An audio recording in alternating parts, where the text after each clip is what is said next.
sampai 11.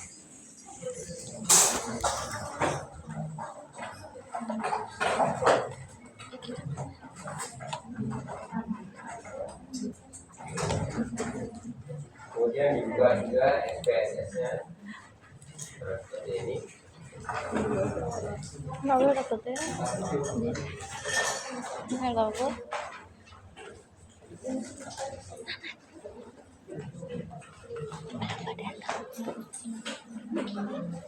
Ya apa?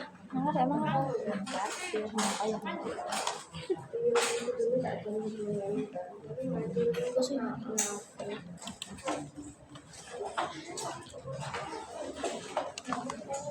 Coba dong. Saya praktek nemu wardi durung di sini. Ada dua free. Rating, Mbak. Ada.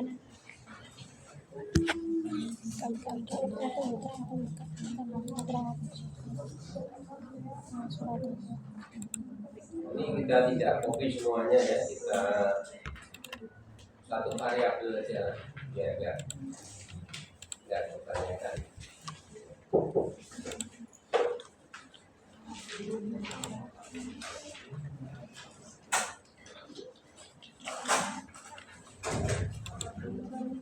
Kita copy yang baca indeks ya, baca indeks yang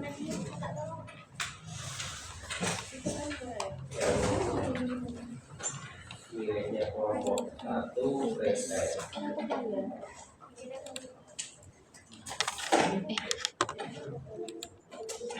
Terus kemudian kita copy baca indeks nilai kelompok 1 yang konstan. Otomatis mah nggak bisa satu kita bisa coba ini dulu saya.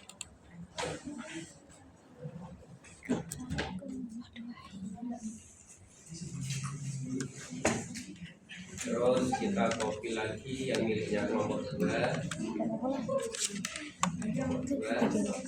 yang pretest juga BI pretest.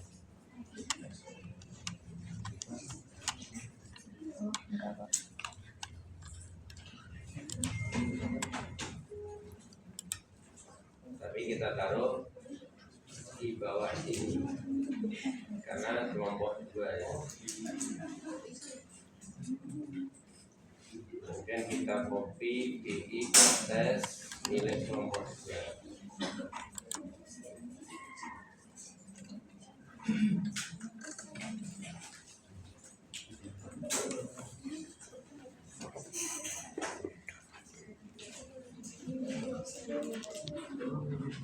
Akhirnya kita punya data seperti ini. Ini adalah hasil indeks pretest. Kemudian di sini hasil indeks post test. Desimalnya kita hilangkan. Dua-duanya baca indeks itu adalah skill ya, datanya atau numerik ya, sehingga kita punya data seperti ini. Kita mau menambah variabel di sebelah sini, bisa juga dari sini ya, langsung kita isi ya, ini dari sini atau dari sini juga masalah, yaitu kelompok. Tulis kelompok begitu, kemudian di sininya sudah langsung diatur oleh sistem, oleh SPSS ya. Ini nanti tidak ada desimalnya, kelompok itu nanti adalah nominal ya. Dimana 1 sampai 15 itu adalah kelompok 1 ya, kelompok 1. 16 sampai 30 adalah kelompok 1.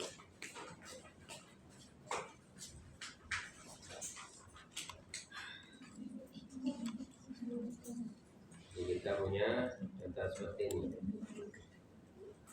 Pak, ini mau saya beri nomor, Pak. Nomornya di sini sudah ada nih nomor. Ya. Tapi mau saya beri nomor. Ya, sudah silakan insert variabel. Kalau di sini klik kanan insert variabel. Ini nomor 1 2 3 4 5 6 7 8 9 10 11 12 13 14 15 Nomor 2-nya melanjutkan aja, Pak. Bukan mulai nomor 1 lagi, tapi melanjutkan. Ya, ada 16, 17, 18, 19, 20, 21, 22, 23, 24, 25, 26, 27, 28, 29, 30. Hanya seperti ini. Pak, ini ada desimalnya, nama variabelnya belum ada, ya, dinamai di variabel view. Ini nomor, ya, ada desimalnya. Nomor itu nominal.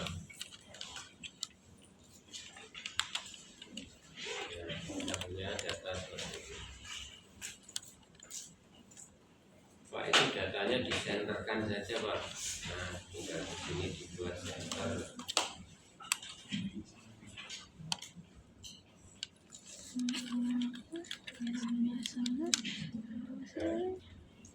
Data seperti itu.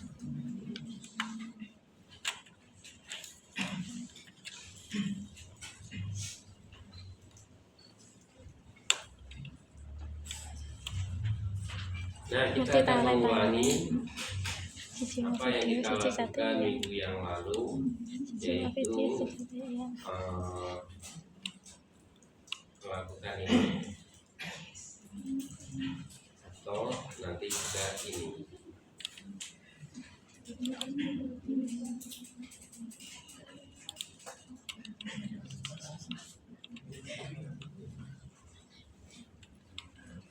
Lalu kalau kita punya data seperti ini, maka kemudian kita akan membuat kira-kira judul penelitian ini apa, dan kemudian hipotesisnya apa.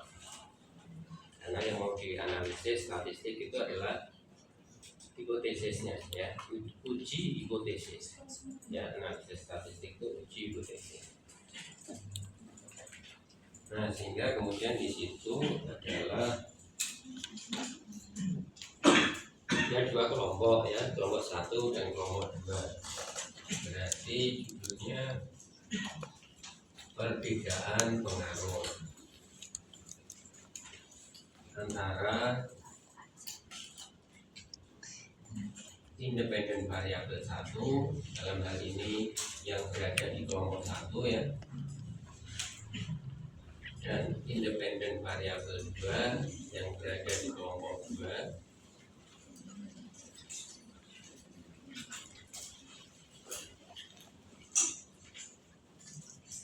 Perbedaan pengaruh antara independen variabel 1 dan independen variabel 2 terhadap Basel Index. Basel Index itu mengukur kemampuan fungsional.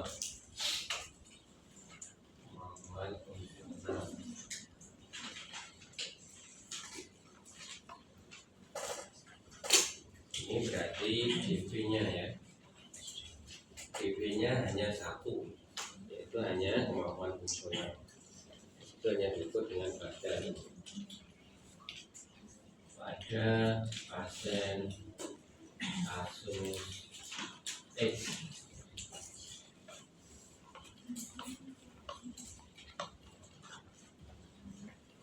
Maka kemudian rumusan masalah, tujuan, dan hipotesis itu senada, ya. Maka hipotesisnya kita rumuskan dengan bentuk hipotesis alternatif, ya. Masih ingat hipotesis itu ada 2, hipotesis alternatif dan hipotesis nol. Kalau hipotesis alternatif diawali dengan kata ada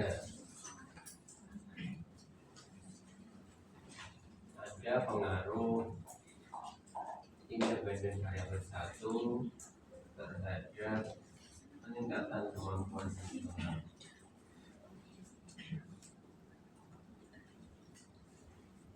Pasien X.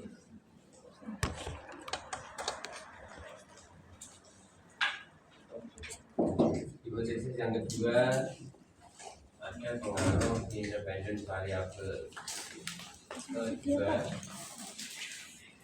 terhadap meningkatkan kemampuan fungsional pasien X. Yang ketiga, ada perbedaan pengaruh antara IP1 dan IP2 terhadap kemampuan fungsional pasien X.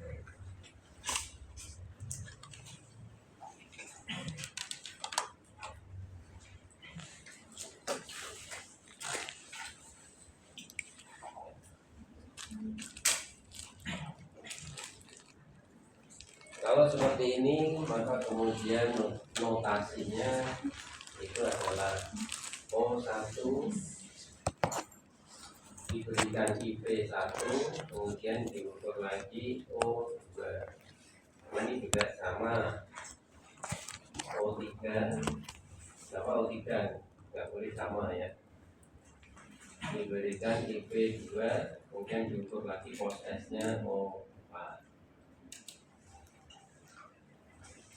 Terus kemudian di sini yang ketiga adalah perbedaan pengaruh.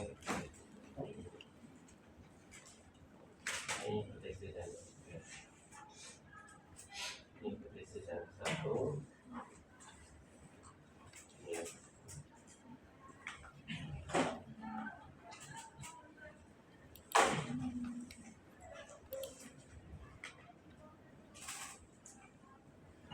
Maka kemudian langkah-langkahnya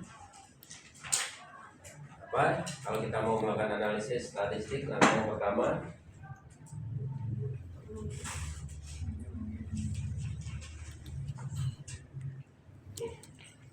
jadi dari sini kalau Anda sudah mahir, tapi kalau belum Anda lihat di sini. Langkah yang pertama mengenali skala pengukuran variabelnya. Oh, Bartel Index. Bartel Index itu skornya 0 sampai 100. Continuous. Angka di belakang koma juga diakomodir, bisa di rata-rata. Berarti datanya adalah scale. Ya. Dan tadi waktu kita menyimpan di SPSS juga kita scale ya, kita pilih scale datanya.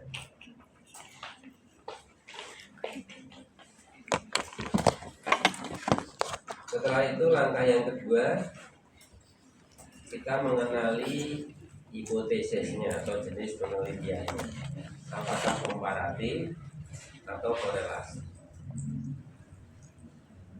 Semua penelitian masuk komparatif, kecuali kalau di judulnya atau di tujuannya itu ada kata-kata ingin mengetahui korelasi atau penelitian korelasi. Nah, itu baru kemudian korelasi. Selain itu komparatif.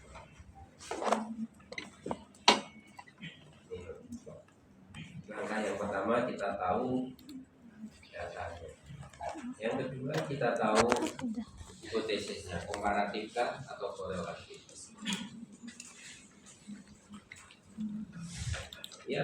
Yang ketiga itu mengetahui skala pengukurannya lagi. Yang ketiga ini. Kok ini lagi Pak? Ya, karena kita nanti mengasosiasikan dua variabel ya, yaitu pre dan post, terus kemudian kelompok 1, kelompok 2. Nah, ini kita kenali data di sini apa, di sini apa. Ya. Ini.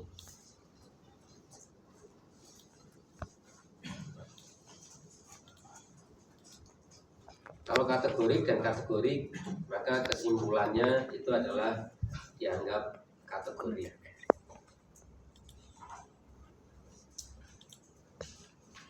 Seperti kalau plus tambah plus itu ya jadinya plus gitu ya.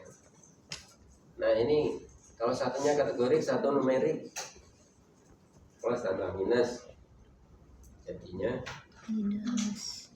nah,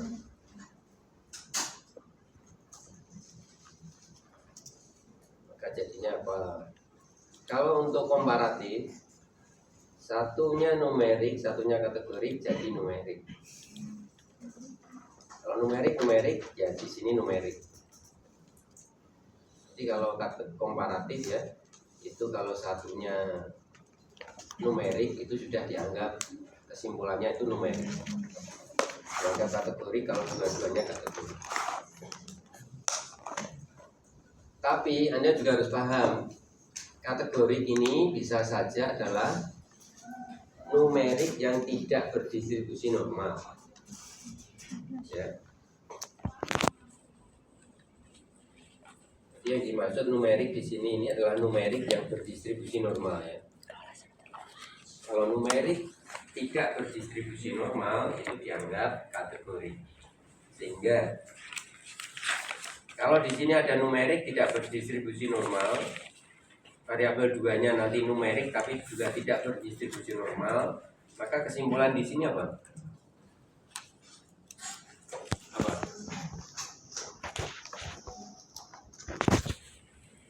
Ya dianggap ini kategori dan kategori, di sini kategori. Kalau kategori, analisisnya pakai apa? Parametrik atau non parametrik? Non parametrik. Non parametrik. Jadi ini kesimpulan di sini ini menentukan jenis analisisnya, parametrika atau non parametrik.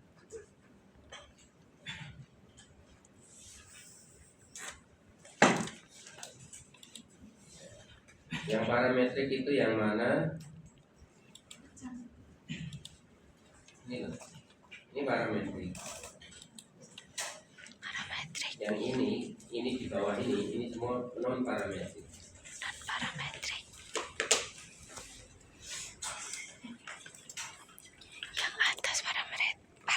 Langkah yang pertama mengenali jenis data, langkah yang kedua mengenali hipotesisnya, langkah yang ketiga mengenali kombinasi dua variabel itu jenis datanya apa. Kemudian yang keempat itu menentukan apakah berpasangan atau tidak berpasangan. Yang dimaksud berpasangan itu adalah kalau pengukuran itu dilakukan pada subjek yang sama atau kelompok yang sama. Yaitu kalau pengukurannya ini pre dan post, ini berpasangan.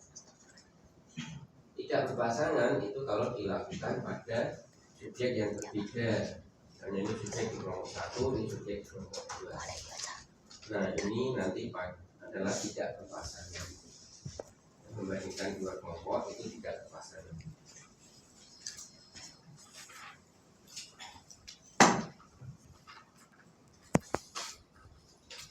Yang keempat, yang kelima itu menentukan berapa kelompok, dua kelompok atau lebih.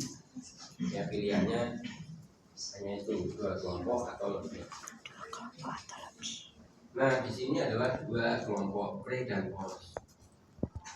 Ini juga dua kelompok, ya kelompok 1 dan kelompok 2.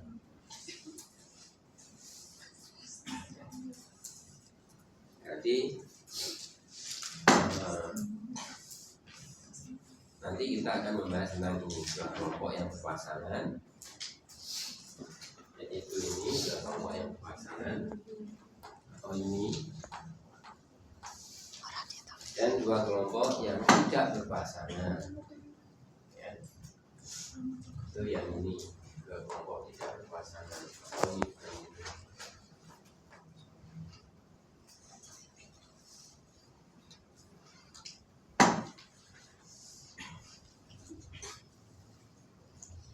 Sehingga apa yang kita lakukan kalau kita punya data seperti ini?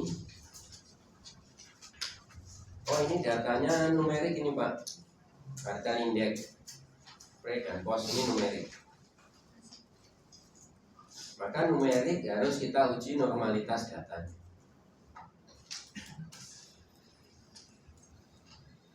Pre-nya numerik, post-nya juga numerik. Kita uji normalitas data. Normalitas data ada di mana? Ada di deskriptif, explore.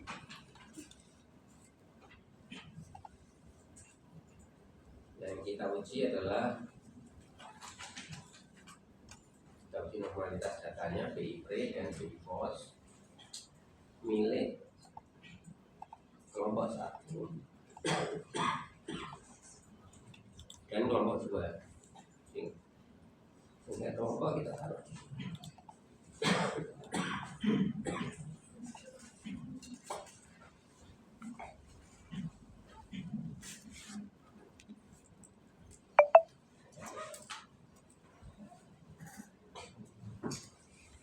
Terus selanjutnya kita klik statistik.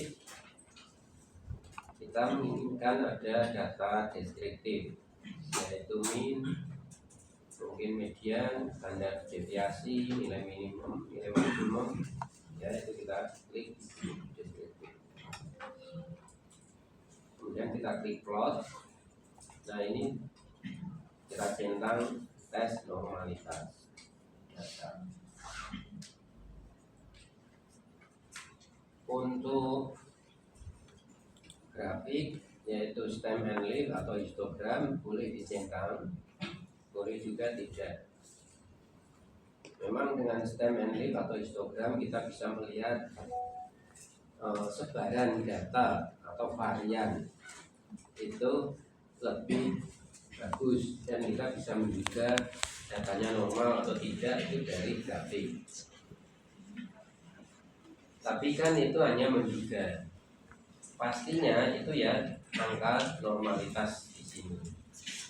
Sehingga ini boleh dicentang, boleh juga tidak.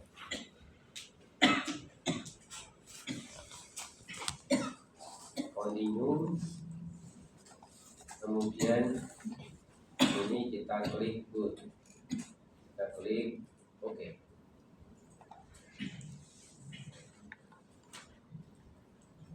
Maka datanya seperti ini. BI pretest pada kelompok 1 itu N-nya 15. Pada kelompok 2 juga 15 pretestnya ya. Post testnya kelompok 1 15, kelompok 2 juga 15. 100%. Tidak ada yang hilang, tidak ada missing, no. Terus kemudian ini adalah data deskriptifnya.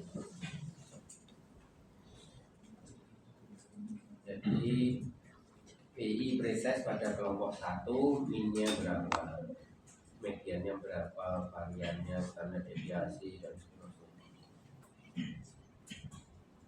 BI pre pada kelompok 2, terus BI post pada kelompok 1, BI post pada kelompok 2.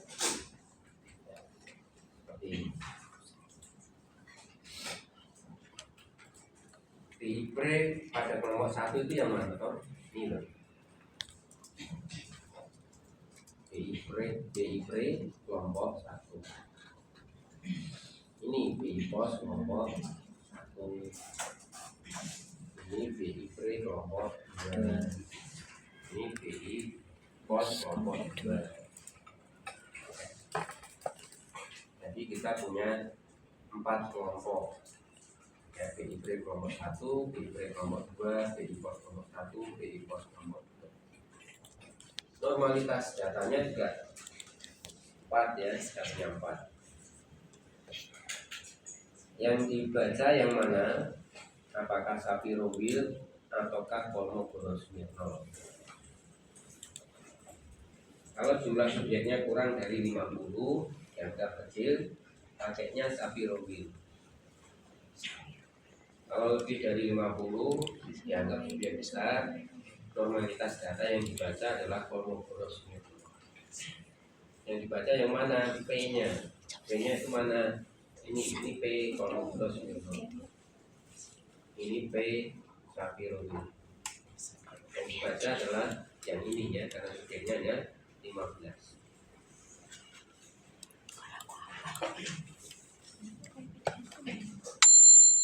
Formalitas datar itu